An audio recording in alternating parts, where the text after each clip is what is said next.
So the Black Caucus said, let's create a ballot that if your name has been wrongly removed from the voter rolls, you get to vote provisionally, and then we'll check and see if you have a right to a vote.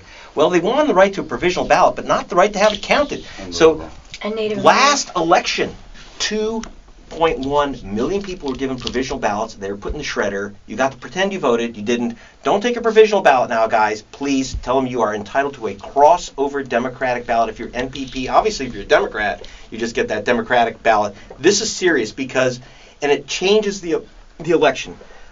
Overwhelmingly, the independent NPP, no party preference voters in California are Sanders voters, about 4-1, and the regular Democrats are about 3-1 for Hillary. So how they're treating these NPP people is going to change this election. And I'm not saying whether you should vote for Sanders, but I'm saying it should be based on the vote, not the blockade. I have a question. In New York State, Josh Fox, Gasland. Here we are. And How to Let Go of the World and Love All the Things Climate Can't Change. Longer title.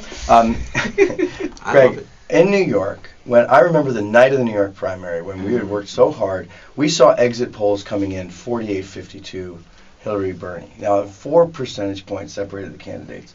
Then when the results came in, magically, it was 16-point lead for Hillary Clinton. Yes. Now, this struck a lot of us as quite odd.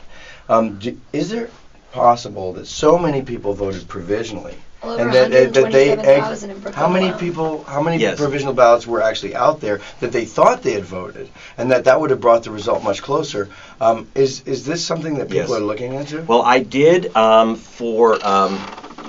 if you go to gregpalast.com, you'll see my investigation, which I did for several outlets. And I was working with the New York Public Interest Group. They have now filed a lawsuit saying that, for example, in Brooklyn, 127,000 people had their names flushed off the voter rolls, and they're given what in New York they call provisional ballots affidavit ballots. Yep. And so you had a massive, massive number of affidavit ballots. By my calculation, it was close to a dead heat in the end, and because the exit polls are pretty solid.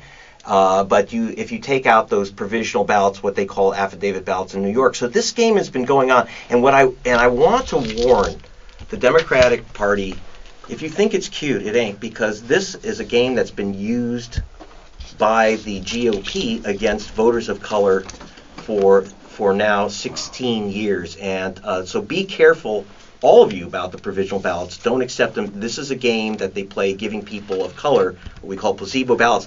And let me turn it back to Harrison. Go, Harrison. Thank you. That's the voice of Greg Palast, BBC's Greg Palast, and of course brought in specifically by Rolling Stone magazine to uncover this egregious opportunity that somebody somewhere wants to deselect some 7 million of us, it turns out. We're going to look at that number and what that actually means in just a moment. We're also talking to Josh Fox. You know him from Gasland Academy.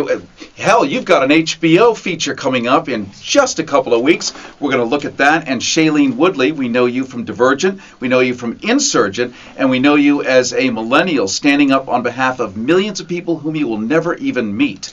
You are their voice. It's just no stress or pressure here. That's democracy. Yes, you do, and that's what's fascinating. We're going to touch that as well as do a special Google search, which you can do too, and find out what that government website is that's going to give you all the instructions on how actually to pull off something we call voting here in the United States. As we continue, this is a special Go Harrison on KPFK 90.7 FM in Los Angeles, 98.7 in Santa Barbara, 93.7 in San Diego, and 99.5 in Ridgecrest, China Lake.